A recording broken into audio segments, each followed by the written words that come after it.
We all ready? We're ready. You want me to Okay. hit the gavel? If if it makes you feel better, sure. Okay. So we'll call to order the June 1st, 2023 meeting of this Community Redevelopment Agency. And so why don't we jump right in? Since Mr. Urban and Chairman Blackwell are not present, and they are the chair and vice chair respectively of the CRA board, you'll need the first order of business will need to be to elect someone to run the meeting. So we would ask for a motion just to appoint one of you to serve as the temporary chair of today's meeting. Motion to elect Councilwoman Matheny as the chair of tonight's CRA meeting. Second. Anybody, any other nominations? All in favor signify by saying aye. Aye. Any opposed? All right, Ms. Matheny, it's your meeting. Thank you. The first order of business is the call to order, and then now we're going to do the Pledge of Allegiance. I'll ask Mr. Gilbert to lead us. I pledge allegiance to the flag of the United States of America and to the republic for which it stands, one nation, under God, indivisible, and with liberty and justice for all.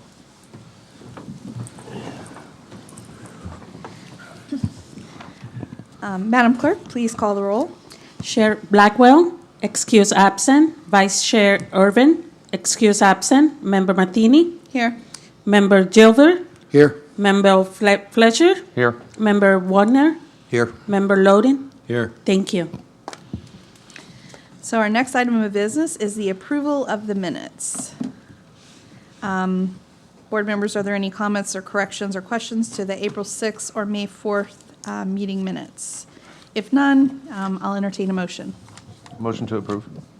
And I'll second it. We do a roll call, right? No, you don't have to. Okay, all in favor? Aye. Aye. It was unanimous. For new business, number 5, we'll do the budget amendment, the CRA Resolution 2023-001CR.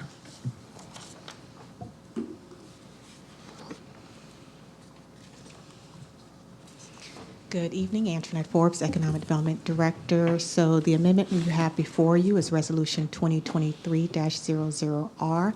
If you recall, back on April 6th, the CRA Board had approved Resolution 2022-006CR, which dedicated the year-end fund balance, the unaudited year-end fund balance to downtown parking. Since that time, we have had our final audit concluded, which realized an additional $221. So we need to amend that resolution to put the additional $221 towards that downtown parking. So that is what this amendment addresses. And so part of that is if and once it is approved, we need to submit that to the county within 10 days, which we intend to do upon its adoption. And I'm available for any questions. Do we have any questions? I have one. Yes. So I had a meeting last week with City Manager Miller and Brandon Arrington from Osceola Arts. And one of the ideas that came about 6 or 7 years ago from Councilmember Askew was to try to start an arts program in downtown St. Cloud. We haven't really gotten that up and running quite yet. I know staff is working on amending the way that the language was written. It was really, really specific back in the day, like only if the building permit exceeded a certain square footage, and only if they did this, and only if they did that, then a percentage would come to the city.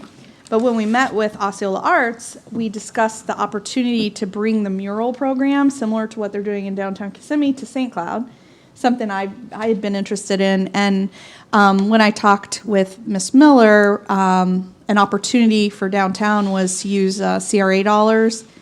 And she had mentioned at the time that there was going to be like a reallocation carry forward of like $40,000, but I see it's $221.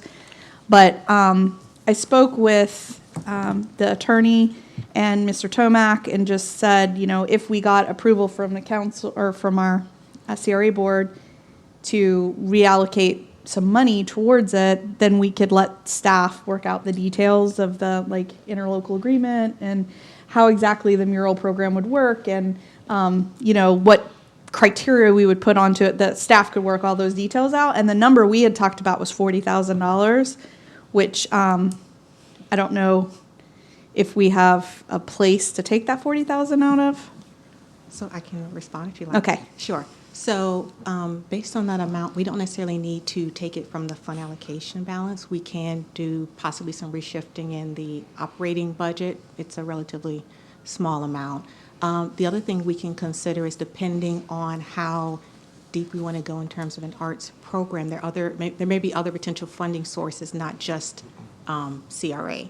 So if it's your direction that you'd like us to investigate possible art programming, including the additional a mural or public art, we can definitely do that and then report back to you on how we intend to do it, including the funding source. But we don't need to necessarily put it as part of the fund allocation balance. Okay. I'm okay with that. I just want to get it moving. Like, I don't want to, we've been talking about doing something for 6 years, and here we are 6 years later, and we don't have anything yet. But I mean, when I talked to Mr. Manzares and Mr. Tomac, all they needed is thumbs up if we're okay with pursuing.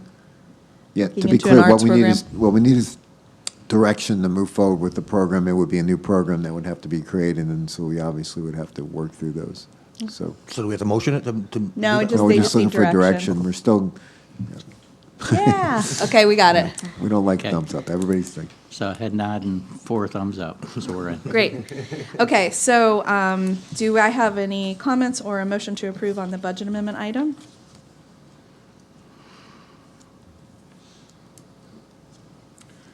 That's what Antoinette just presented with the $221. Yeah, motion approved. I have a motion. Do I have a second?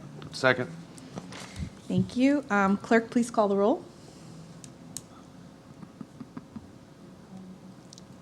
you can do a voice vote on this. Oh, okay, it says call roll. So all in favor? Aye. Those opposed? Passes unanimously. The next item is the 2022 financial statement and independent audit report presentation from Purvis Gray.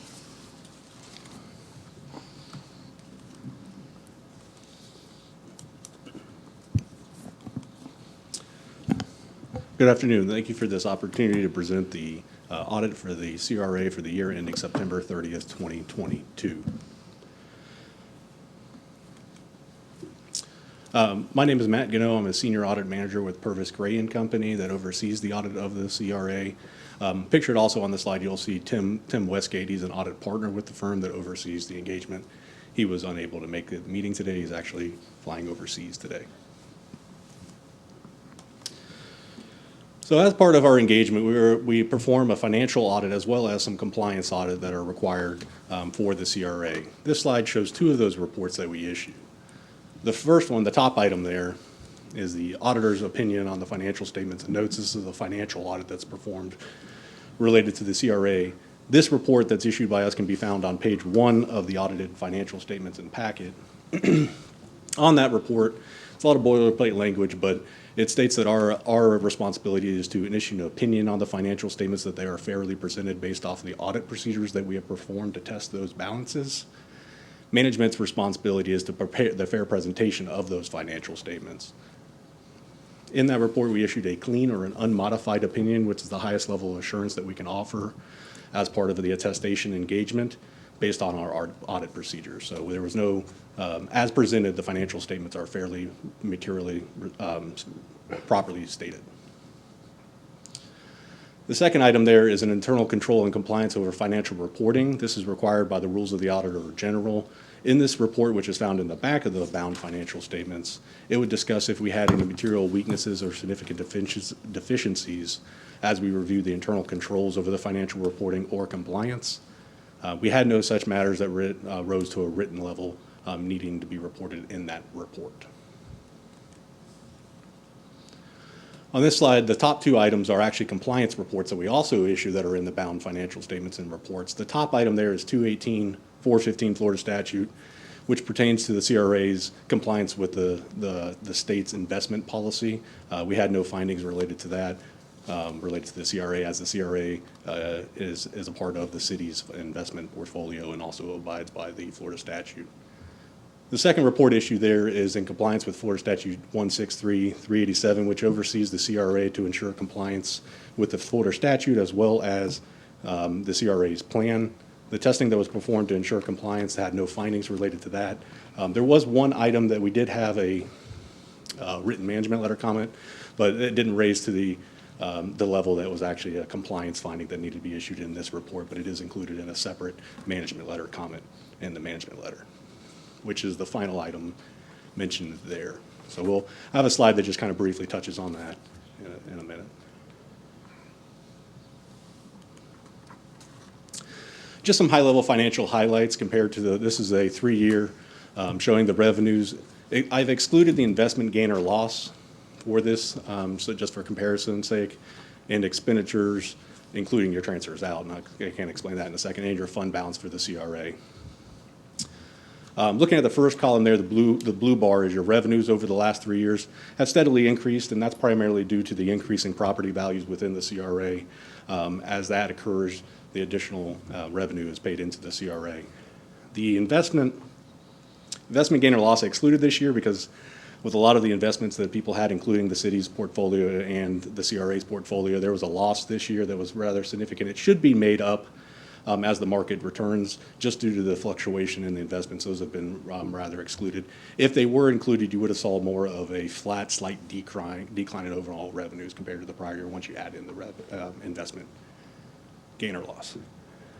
Expenditures in the current year, the actual expenditures, and including the transfers out in the current year, decreased a little bit, about $500,000 over the prior year. However, the transfers expenditures increased $500,000 over the previous year, but transfers out decreased about 1.7 over the previous year. And that's basically due to the allocation of the projects in the fund. As the project are approved, the transfers occurred into the capital projects fund, and then when the funds are actually paid down, it'll reduce your cash and your due to other funds. But as you can see, the final bar there is your fund balance, which is the 679 that was previously mentioned, has steadily declined over the year, but that's just due as the funds are being used up, projects are commencing, and expenditures are being incurred. You're going to see that decline over time.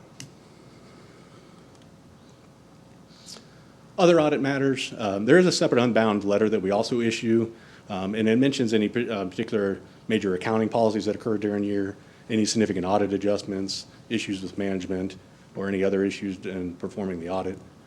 That letter doesn't mention anything particular. We were happy to say we had no particular issues in performing the audit or disagreements with management. There was a new accounting policy related to GASB 87 for leases. It didn't have any effect, though, on the CRA's financials this year. And the final item that I previously mentioned, this is a written comment that we've actually had repeated in the prior year, and it's essentially related to the Florida statute requires the budget and any amendments to be, once approved, to be remitted to the county within 10 days of adoption. This year, we did substantiate that the adoption was submitted to the county. It was just outside the 10-day period. So the city and their management and the CRA's management are aware of this, and they are taking necessary steps to ensure that they can meet the 10-day period going forward. So that should hopefully be removed. I know to start the 2023 year, the initial adoption was done within the 10-day period. So as long as all the amendments are also done within the 10-day period, that should be removed in the going forward. So that's just a general overview of the presentation and the audit. I'd be happy to answer any questions that anybody may have about the audit. So I'll entertain any questions or a motion.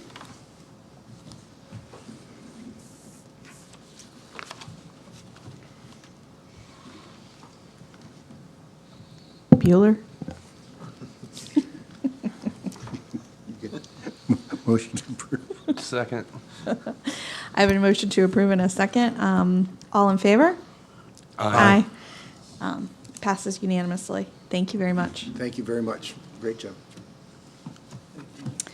So we're moving to the staff report update. Item number A is the bi-monthly financials.